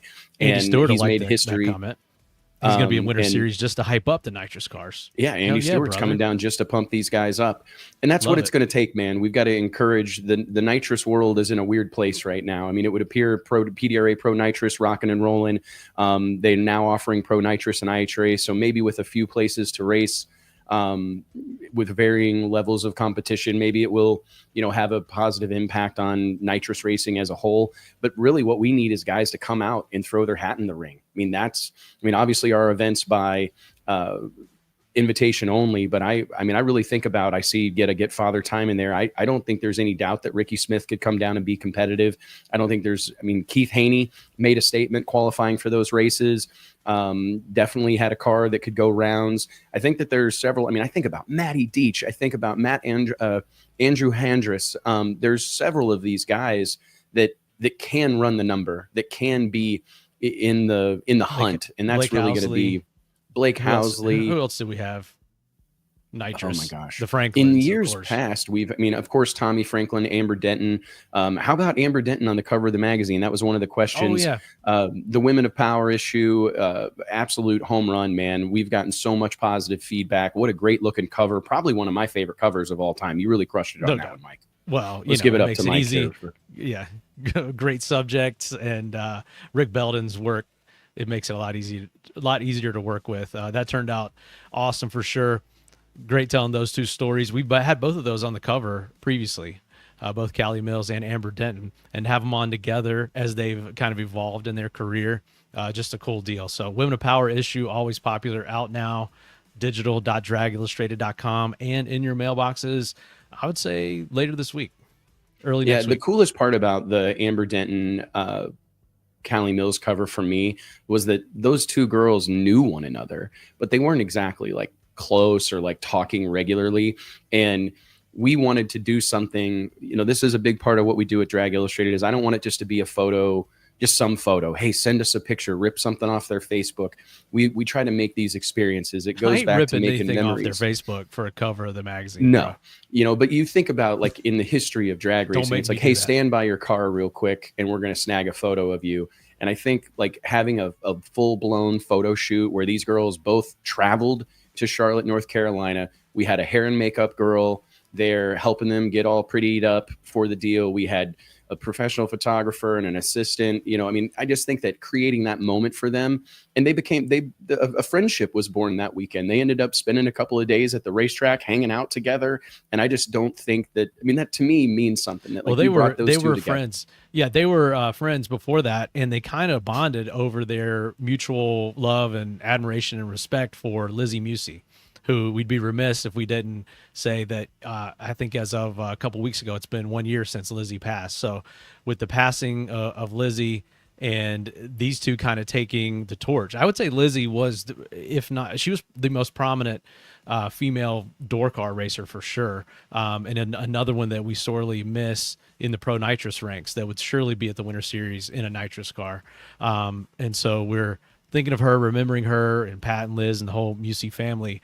And then if you read the cover story, they both talk about the impression that Lizzie had and how she was really their role model to get to this point in their career. And so they're both at the pro mod level now.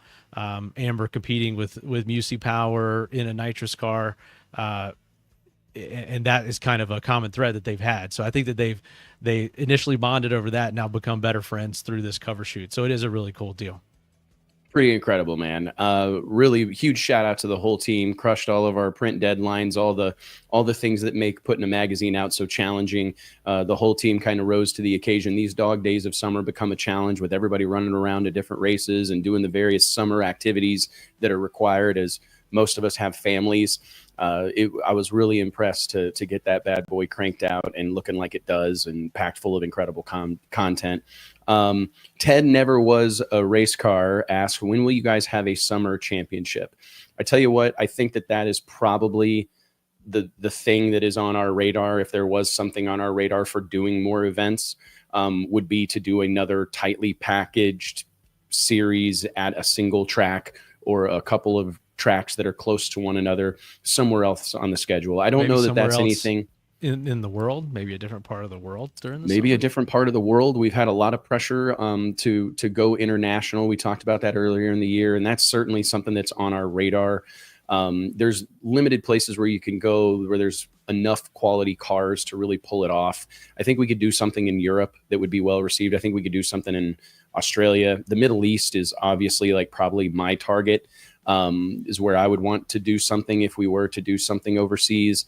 But again, the logistics that are required, because I don't want to get into a situation where we're trying to ship cars across the ocean, you know what I mean? Or load cars in a plane. So you've got to let the local market kind of catch up and develop enough that you could put something on. But I mean, how cool would it be to find a track in the Midwest or, you know, the upper Midwest and do I don't want to race a couple in the races. summer. It's too hot. Yeah, unless we're racing in the middle of the night. I like my winter stuff, and I like my fall, my spring. But you know, it is winter in Australia when it's summer here. Well, I'm just throwing that out. I'm throwing it out there. Australia sounds fine to me, man. It really does, you know. But right now, I think that there's just so many things happening in the sport that it's going to be interesting to see. Like for me, I think pro modified. I mean, I saw one of our questions that we had is like, what's my fixation with pro modified? And it's like, I believe that it's the universal language of our sport. I don't think there's a class in professional drag racing that's stronger, nor had the staying power that pro modified has had over 40 years of existence. But when I look around the sport right now, I feel like 28-10-5, the small tire movement, the kind of low prep, no prep type of deal is really where this deal is. That's another hot segment of the sport. We're looking to get those guys involved at a deeper level. Obviously, we brought Little Gangsters in, Jimmy Dale, Michael Pollan, Barrett Green, the whole crew came down and helped us throw one hell of a Little Gangsters shootout at the World Series of Pro Mod, and I intend to continue that, what I believe to be a tradition, but I would like to add some layers to that onion. I would like to, you know, my long-term plan for the Winter Series is to have each one of the events have something of its own flavor, where, you know, Pro Mod is always going to be our main event. And I think that Pro Street or Pro 10-5, if you will, would likely be our co-main event for the foreseeable future. But I think that kind of leaves the door open for there to be, I want to bring in some new crowds. I want to go after some different eyeballs, some different parts of this community. It feels like, I mean, even talking a little bit about the IHRA, we talked about this internally, is it's what I'm proud of that we're doing is trying new things and doing things differently. You know, the IHRA return to form is a great, you know, is great, right? But we're here trying to bring worlds together, people that typically don't cross paths. And I think that we kind of achieved some of that with bringing Little Gangsters to the World Series. Most of those guys had never been around Pro Mod cars. They'd never seen that level of racing. So for me, I'm genuinely excited to kind of bring new people into the club. Yeah, man. Looking forward, not rearview mirror. Okay, we've got a question from Chad Revia, longtime friend of mine, fellow Texan, hell of a homeboy, great racer as well. Wes, I have absolutely got to give both kudos, and you have my admiration for the passion and dedication you have for the sport. So here's my question. You started out a young man with a dream and love of the sport. With that said, of all the years, movements, trends, etc., what's the one thing that you revisit because of the impact it had on you? Wow. Great question. Great question, Chad. Dude, you've caught me off guard here a little bit. So he's asking, what's the one thing you revisit? So what moment in drag racing, or in your experiences in drag racing over the last 20 years, has had the biggest impact on you? I think there was a moment when Nate Van Wagenen and I rolled through the gate. We arrived in Bandimere.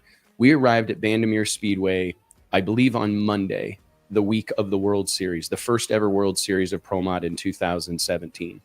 And we rolled through the gate, and I remember driving up the hill to the staging lanes of Bandimere Speedway, and we pulled up to the tippy top of the staging lanes where you could see down them and under the tower onto the racetrack. And I parked the rental car and I looked over at Nate and I said, brother, I'm telling you right now, everything changes.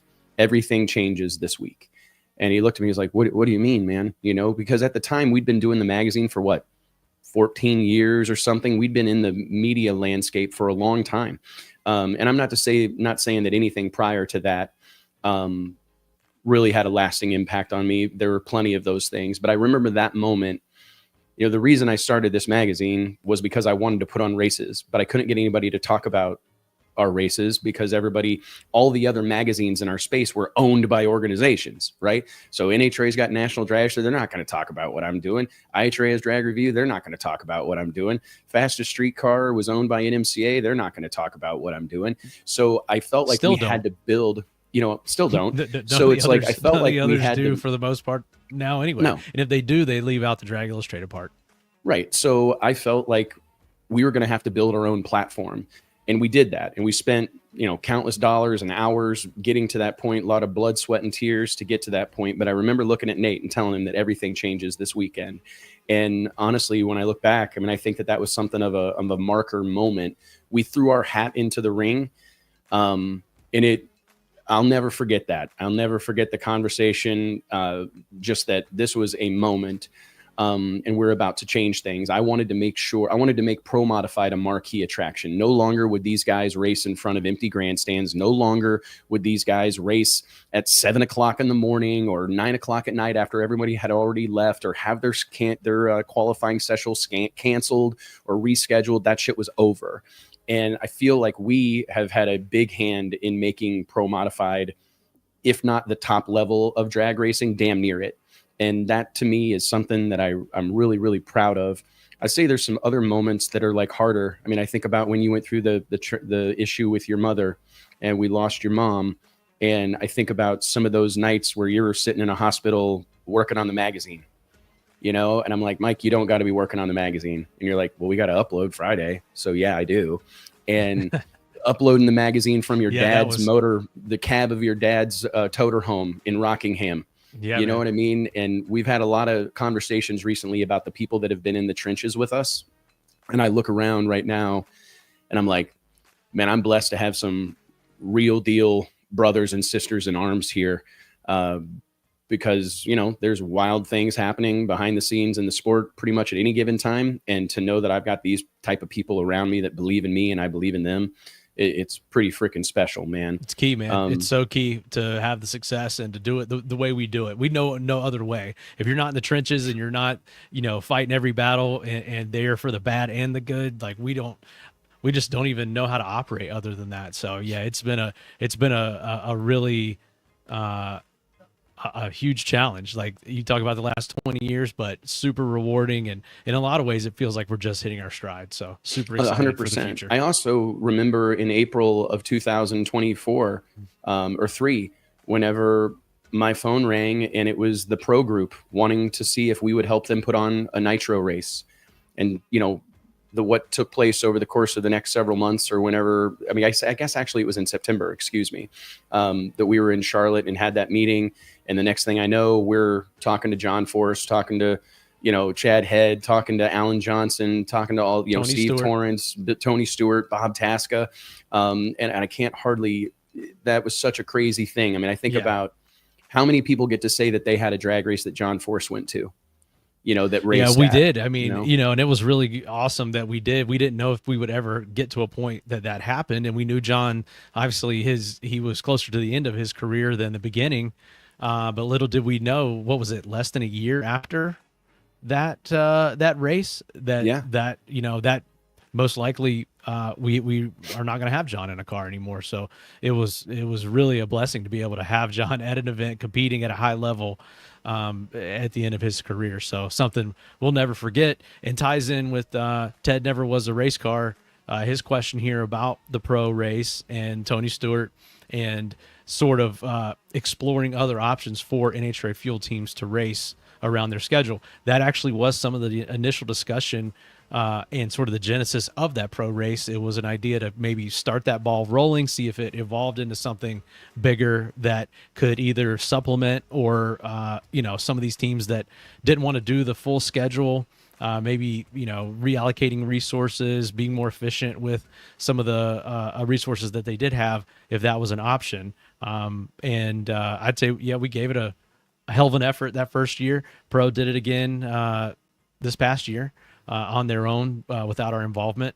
And we don't really know 100% where they go next from here. But I think it was definitely two great swings of the bat.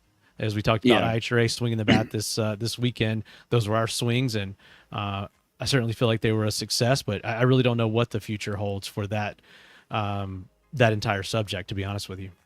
Yeah, I mean, and I think that the pro race, I think honestly that deal, my initial goal and what I shared with everybody that was involved was I wanted to come in and rattle some cages and do something different and try to demonstrate that we can do this. We can do it at a high level, but we can go about it a little differently. And we sold out Bradenton for 3 days straight. We had incredible across the board. Everything about it was a home run. And I think that that's probably one of the, high points of our professional careers was pulling that deal off, because leading up to it every single day, I wasn't sure if we were going to get her done. And seeing that crowd roll in, seeing all those rigs stacked in there, the crowd roll in, that place just literally at capacity, the production that Flo poured into that deal and how that whole thing happened. That Saturday was something that I don't think will ever be replicated. No, I don't either. I think that was a moment in time.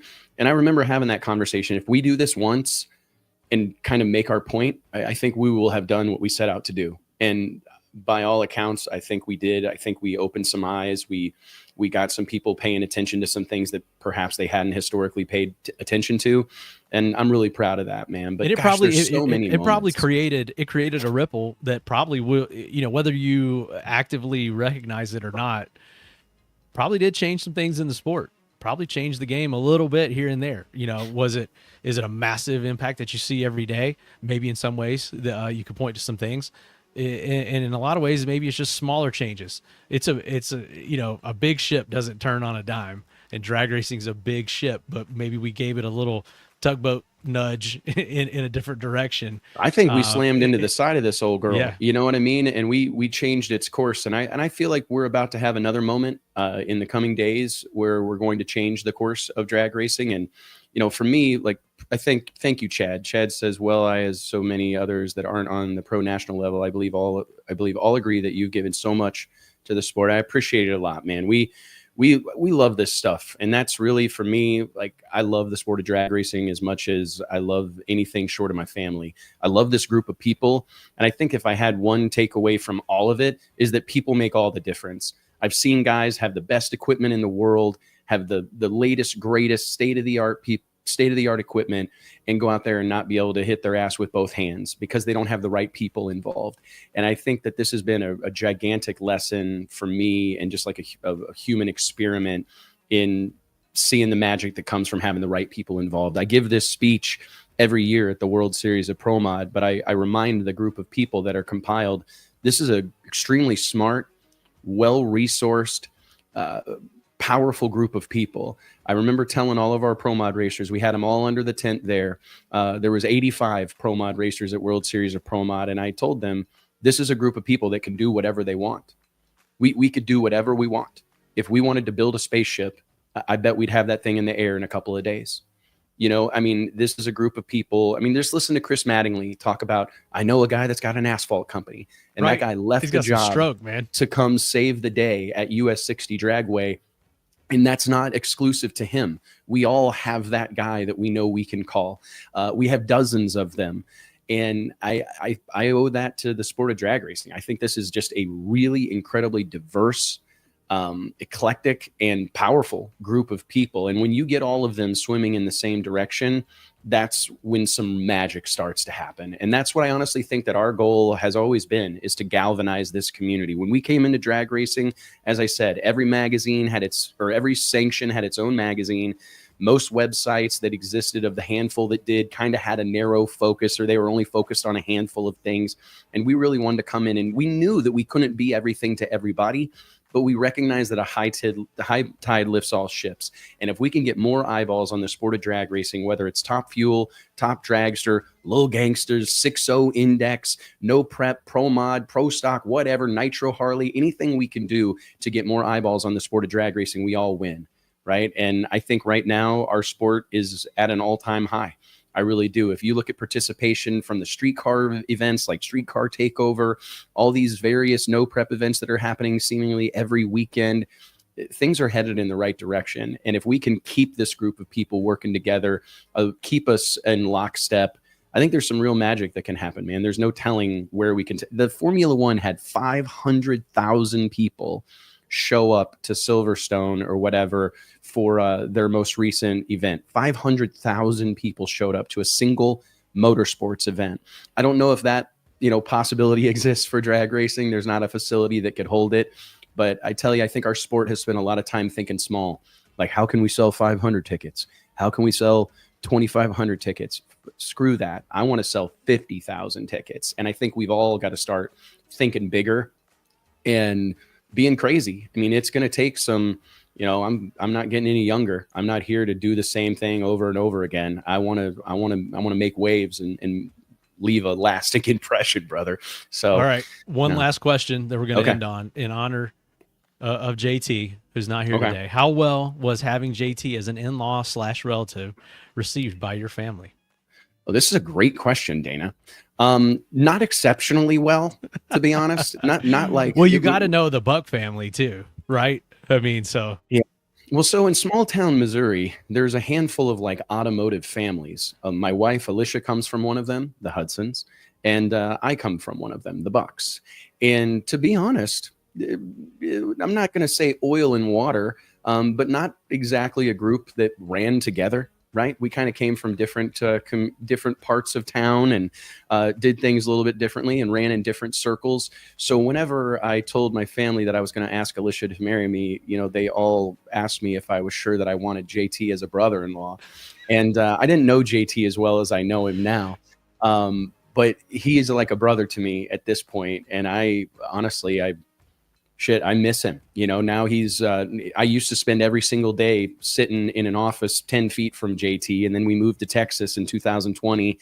And I certainly don't get back up to see him as much as I would like. But we do get to see it at the races. We get to see him at the races. I get to talk to him. That's been another great thing about the races, is it actually brings our whole team together 4 more times than we ever get to do in the past. Usually it was just PRI, maybe SEMA, and now doing those events, like I'm with you. Yeah, we get kind of stir crazy or whatever, and can't wait to get back to Florida, because that means we're back in the time of year where we're going to see each other at least once a month for the next 3 or 4 months. So yeah, I like that part of it for sure. Dude, I met JT for the first time at your wedding. He was a groomsman. I was a groomsman in your wedding. And he's, he didn't look like JT does now. He had like different hairdo, no beard. Yeah, and he was clean shaven back then. But he was still the life of the party, center of the show. He's loud, he's laughing. Of course, he knows everybody. I know nobody, and I'm like, who the hell is this guy? And now here he funny, is, like, one of my closest friends. So it's funny how life evolves like that. It really is, man. But no, JT has been a hell of an addition to this whole deal. And I tell you what, I mean, it's funny. He's in Hawaii calling me. I mean, he's called me 10 times since he's been gone in Hawaii. I mean, it's hilarious. We've been on the phone nonstop, and I'm like, hey man, go enjoy your vacation. We can talk about this shit when you get home. He's fired up though, man. But he's fired up, man, and that's what it takes, dude. This is a sport and a business here, a family business that runs on passion, and we've got it. JT will never show back up again. We talk about him more and compliment him more when he's not here. He'll just miss every damn show from now. We got to start talking. He probably will. No, I love him to death, man. We miss him. It's not quite the same when JT's not on here. I think the show's good. Don't get me wrong. I don't want anybody sending us complaint letters like, well, I'm just never going to tune in again. You need to make us aware if JT's not going to be on there. I doubt that. JT, we love you, but we're probably not getting emails that say that. They do. People love JT though. At the races, JT's a guy that, really the racers only know through Drag Illustrated, no like super in-depth past history of drag racing. But when we show up at the racetrack, where's JT? Everybody wants to know where's JT. First off, they probably need a beer, and he's going to have a beer for you. And then they want to shoot the shit and hang out. So just one of those dudes, man. I'll tell you a quick story about there was a time a couple of years ago, and JT was running around, went to some race and with the Elite Motorsports guys, and team crew chief Mark Ingersoll cornered JT. I think it was on a Sunday morning, and he said, "Hey man, I need you to stay away from my guys when you're here.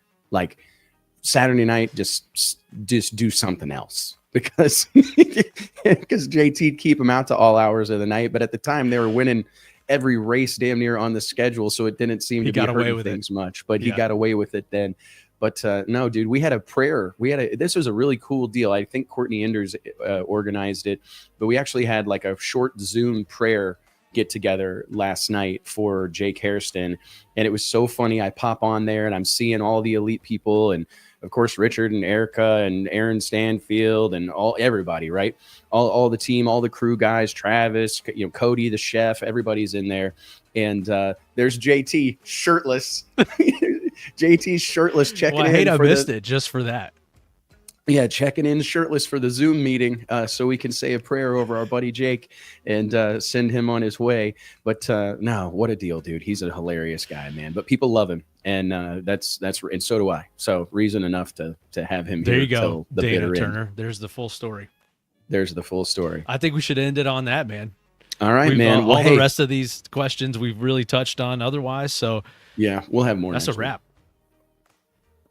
I'm going to the PDRA race, so anybody who wants to meet me there, let's throw a party. I'm going to try to convince Mike to go and JT as well. But Nate Van Wagenen, editor-in-chief extraordinaire of Drag Illustrated, is going to meet me up there. There's a badass casino, hotel and casino, one exit away. Now we're talking. From US 131 Raceway or US 131 Motorsports Park. So if you want to party, meet me and the boys up at the PDRA event. Are we going to have coming gambling up budget at US 131. Yeah, we'll have a little Will you give me some gambling budget? You got it, big dog. All right, there we go. You just got to spend it. Okay. You got to spend it. I'm horrible. We're playing at cards. Gambling. Yeah. We're going to play some cards. I'm horrible at I've sitting taught myself there. How to play Baccarat. Yeah, it's like I'm feed the machine, hit a couple times. I ain't winning. No, I'm out. I got to win. I got to win. It's hard. Or I just can't stay. Gambling, it's tough. I've never gambled at all. But now that I've been going out to Vegas, it seems like all the time for meetings and stuff, I find myself playing a little bit more than I ever have before. It's kind of fun. It's actually a lot of fun. There was a big oil down at the Shakedown at M-Town, and I was hungry. And I thought, man, I drove by that casino. This is going to take a couple of hours. Couldn't resist. I'm burning over there. So I'm burned over there, grabbed a bite to eat at the casino, put a couple dollars in the machine, played a couple hands of blackjack, and rolled back to the racetrack and watched the rest of the track or watch the rest of the race unfold. So anyways, I'm looking forward to getting back up to Michigan the end of the month, July 31st, I think, through August 2nd for the PDRA's next stop on the tour. I believe that same week, Nate will be having PDRA Live, so we'll be promoting that. And I see one last final question from Kevin Holmes. It'd be nice to have a race of your caliber up in Cedar Falls, Iowa. You're talking about my stomping ground, brother. I grew up in Northeast Missouri, grew up racing at Cedar Falls, Eddyville, Pacific Junction, Cordova. Those were all the tracks that US 36 in Osborne, Missouri. Those were all the tracks that I spent my youth at. Winceville before it shut down. So don't get me wrong. The first major production I ever did was at Eddyville, Iowa, the World Fuel Ultra Nationals in 2005. And I would definitely, I'm a big fan of Kyle and Gerald Kramer that run Eddyville Raceway Park. I think they're doing some great things in our sport and have kept that place rocking and rolling for over a decade now. So anyways, we'll find our way to the Midwest, Kevin. Don't you worry. We'll find our way up there. But yeah, anything they do, we'll help with. We'll help anybody that's putting on a drag race. Anybody. Appreciate you guys. We'll see you next Wednesday right here on the Drag Illustrated YouTube channel. Remember, smash that subscribe button so you get a notification every time we go live or post a new piece of content. Let us know if you need us. And if you want to ask a question, shoot an email, wes@dragillustrated.com, mike@dragillustrated.com. We'd love to hear from you. Talk soon. Yep. See y'all next week.